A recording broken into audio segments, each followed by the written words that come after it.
it's me again, and for this video we're gonna talk about the concept of flywheel effect. Alright, let's just first define what a flywheel is. So flywheel is a mechanical device designed to efficiently store rotational energy. Very technical, we don't want that ato lang ta sa kanang kalma nga definition, no? So 3 things you need to remember about flywheel. One is, once it starts moving, it is very difficult to stop. Second, it rotates with immaculate and impeccable balance. Third is, it is very difficult to start. I've heard about this concept from a YouTuber which also learned from Jim Collins, who wrote the book Good to Great. The concept is actually, or the flywheel effect is more on business strategy. It explains kung yun sa Amazon pagka successful as a business. But dili ta na nga part. Ato lang ta sa kanang self-development or kanang relax nga topic. I chose this topic because it's a good reminder if we start to do what we love doing and then we don't see the result that we want to manifest. According to Jim Collins, it takes a lot of effort to get the flywheel started, but once it starts to turn, there are counterweights around the outside of the wheel that start to take effect, and it starts to build momentum almost by itself. From that point, the same effort can be placed on the flywheel and it will start to turn faster and faster. Very taas. To make it simple, guys, imagine yourself pushing a kanang wheel nga big and bugat, and then every effort you make is an inch movement sa wheel, and then if you continue pushing, move siya, push, and then move siya 1 inch, 2 inches, 3 inches, and then eventually a time will come where it starts to rotate by itself, and then it will reach a breakthrough.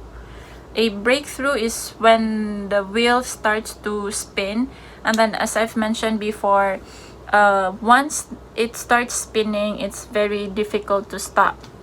If we apply this sa atuang journey, if we want to do something, the most difficult part is starting. Like example, akong self, this vlog, I've thought about it several times. I've released like videos about kung unsa ang Singapore during the COVID, but then I wanted to make voiceover sa video para mas na siya impact, but then I don't know, lisod lang siya for me because I don't have the experience and all. And I've listened to motivational videos and here and there, and then eventually na-convince na sa akong self nga to not to care so much, but to focus more on what I really want, which is creating content which hopefully add values para sa akong self and hopefully sa inyo hasan. How to get the flywheel to spin? The answer is discipline. You have to be disciplined as a person, knowing na it requires time and effort, and it's not as easy as it would be. And if other people might take just months, years, and basin ikaw dekada, it really takes time. So you have to be disciplined in putting a consistent effort on what you're doing. Second is discipline in thoughts. Mentioned about the hedgehog concept, wherein you must know what you want to do and stick with it. Third is disciplined action. Do not confuse movement as a result, because even if busy kay ka and then imuhang gibuhat is not in line on what you want to do, or imuhang goal dili ra gihapon siya consider as productive or push sa imuhang flywheel aning journey. Another thing which I found very interesting is when he's not a doctor, when Edgar D. Barron mentioned a flywheel effect as a means in releasing your potential. What is potential? The ability not yet expressed, the possible but not yet, the energy stored within us that is waiting for some interaction in order to be released. Kitang tanan guys na ay potential. So if you want to release your potential, you have to first know what you want to do or what you're curious about. Example, for me, I don't really have the experience of talking to like audience. I only have like 3 or 4 friends nga kachika. If in workplace mangani, my experience is just when I trained new staff or partner. And then if like bigger audience, ang ako rang experience is when I did reporting in class.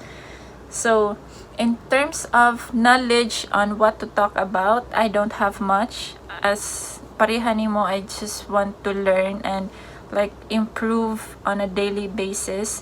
So Edgar Barron mentioned that if you don't have the experience, you have to borrow it from others. So you can go YouTube or like course or friends or talking to expert to have the idea of what it's like and then make it your own. And then once you have the experience, you can see the possibility. And once possibility daw is the idea of chance. And third is action, the experience that proves the possibility. And it is the most crucial part but not the problem. So sometimes we think that kita ang problema or not being able to act is the problem, but actually Edgar said that it's just the symptom of the problem. The problem is we don't have the experience, we don't have the clarity on what to do. That's why we hold ourselves in taking action. But if like kabantay mo ng maayo na kayo mo kanang experience people or kay murag mas dire-diretso na sila sa ilahang gibuhat, it's because they know what to do. They have the idea of how things would go, so they have more courage to act on the possibility. And then once they act on the possibility, here comes the fourth one, which is the result, the feedback that reinforces the action. So if we have the result, then we can have the experience. That experience will create another possibility and another action and then result and then dang. Well, another cycle that was mentioned in the book is the doom loop.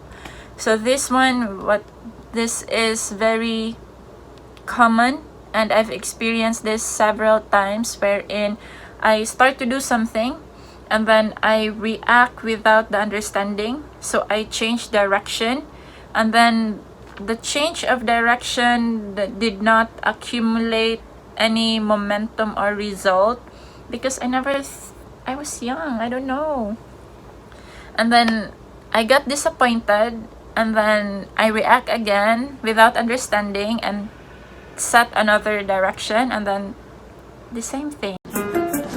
I hope this video helps in keeping you motivated on what you want to do in life, that excellence takes time, and if ever nga you already start to do something like a business baron or unsa, if you find yourself lost in the process, and you feel like imuha nang gihatag imong tanan, maybe it would help if you search successful people that inspires you.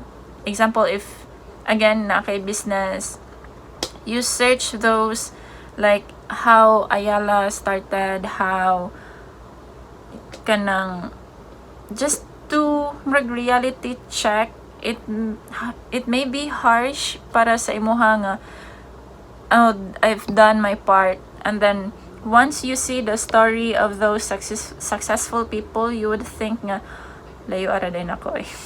Oh, if you saw the intro of this video, then you might wonder why I relate sa katong symbol, this symbol sa topic. Well, that symbol I personally made for myself to remind na, oh, if ever things are not doing well, tapulon ko. If tapulon ko because I don't see result on what I'm doing, it's a good reminder to say to myself now, oh, it's just a flywheel. And if I see that symbol, ako ang study table, then it's like, it takes time. It takes time. Okay, so hang in there. And if you guys want to download the logo, you can click the link below. It's free. Kamulay pa print or himoong sticker or whatever. So, bye.